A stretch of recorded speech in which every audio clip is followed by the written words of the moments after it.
এক্সেলে এখানে একটি ডেটা আছে যেখানে আইডি আছে, নেম আছে, ডিপার্টমেন্ট আছে, সিটি আছে এবং স্যালারি আছে। এবার আমাদের হয়তো বারবার এই ডিপার্টমেন্টের ওপর বা সিটির ওপর বেস করে আমাদের ফিল্টার করতে হয়। তো আমি এখানে একটা দারুণ পদ্ধতি তৈরি করেছি যেটিকে বলা হয় চেকবক্স ফিল্টার।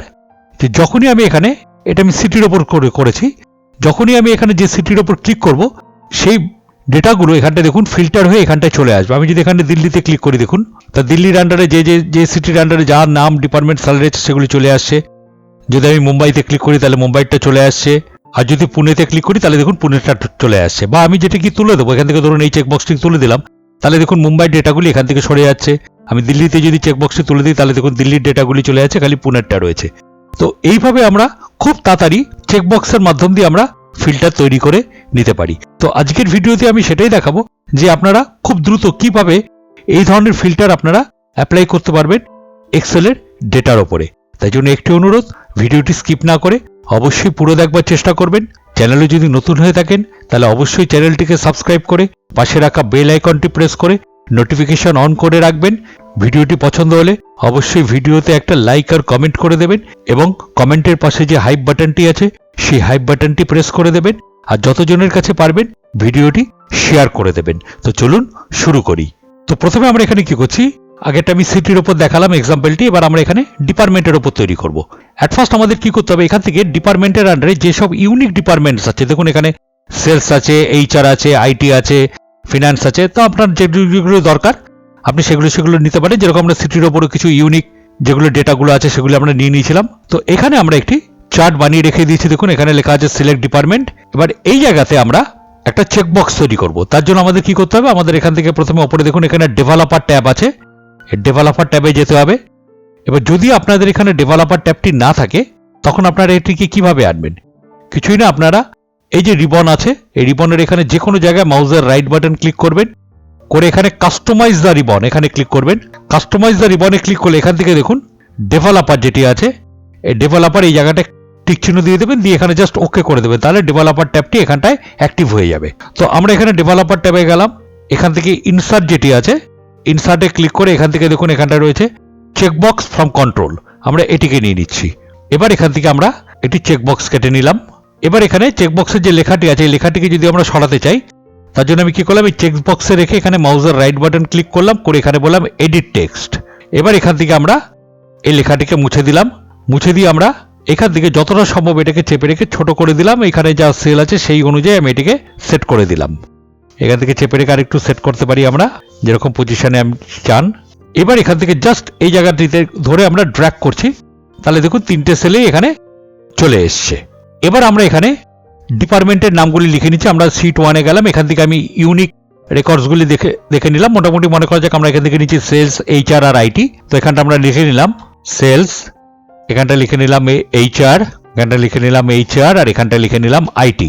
এবার দেখুন এগুলি বক্সের ওপর চলে এসছে। তো আমরা কি করলাম, এখান থেকে এই সবকটিকে সিলেক্ট করলাম, করে এখানে হোম ট্যাবের এখানে এই জায়গাটা এসে আমরা যদি এখান থেকে ইনক্রিজ ইন্ডেন্ট এটিতে ক্লিক করি, দেখুন এটি জায়গা মতন আমি এটিকে সেট করে নিলাম। এবার আমরা কি করলাম, এখান থেকে এই যে চেকবক্সগুলি আছে চেকবক্সে রেখে আমরা মাউসের রাইট বাটন ক্লিক করলাম, করে এখান থেকে চলে এলাম ফরম্যাট কন্ট্রোল। ফরম্যাট কন্ট্রোলে এসে এখান থেকে এই যে কন্ট্রোল লেখা আছে এখান থেকে এখানে দেখুন যে সেল লিঙ্ক আছে, এখান থেকে ক্লিক করে আমরা জাস্ট এই নিচের সেলটিকে সিলেক্ট করে দিলাম, এই সেলটিকে আমরা লিঙ্ক করে দিলাম, করে এখানে জাস্ট ওকে করলাম। পরেরটির ক্ষেত্রে আমরা একইভাবে করলাম, এখানে মাউসের রাইট বাটন ক্লিক করে ফরম্যাট কন্ট্রোল, এখান থেকে সেল লিঙ্কে এসে এরপরে সেলটিকে সিলেক্ট করে দিলাম।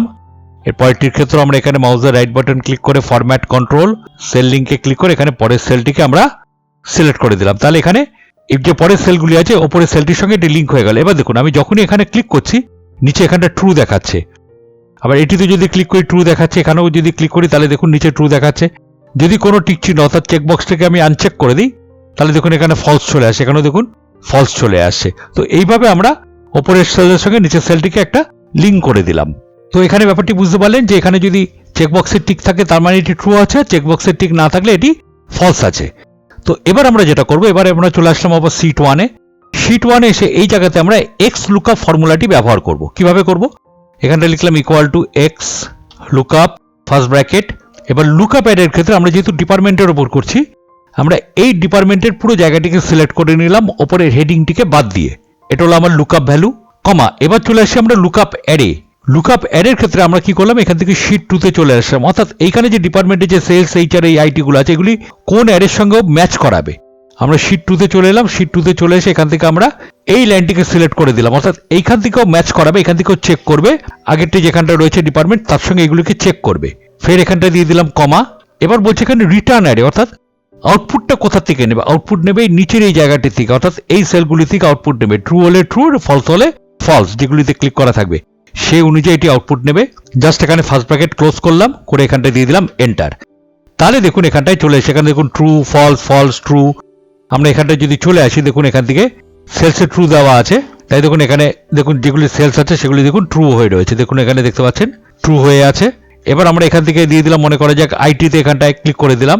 এবার আমরা যদি শিট 1 এ চলে আসি, দেখুন আইটির গুলো আবার ট্রু হয়ে গেছে। এইবার এখানে কিছু কিছু এখানে দেখাচ্ছে, দেখুন হ্যাশ এনে, যেরকম দেখাচ্ছে ফিনান্স, এই যে হ্যাশ এনে, অর্থাৎ এই ডিপার্টমেন্টটা আমি ওখানটায় লিখিনি, তাই জন্য এখানে হ্যাশ এনে দেখাচ্ছে। এবার আপনারা যদি চান এখানে হ্যাশ এনে না দেখিয়ে এখানেও ফলস দেখাবে, তো সেই ক্ষেত্রে যদি এখানে ডিপার্টমেন্ট উল্লেখ থাকতো তাহলে কোনো অসুবিধা ছিল না। তো সেই ক্ষেত্রে আমরা কি করলাম, এখানটায় ক্লিক করলাম, করে এখানটায় গেলাম, গিয়ে কমা দিয়ে এখানটায় লিখে দিলাম যে ইফ নট ফাউন্ড, অর্থাৎ ডিপার্টমেন্টটি যদি না পায় তাহলে এখানটা কি দেখাবে, তাহলেও এখানটায় ফলস দেখাবে, লিখে এন্টার দিয়ে দিলাম।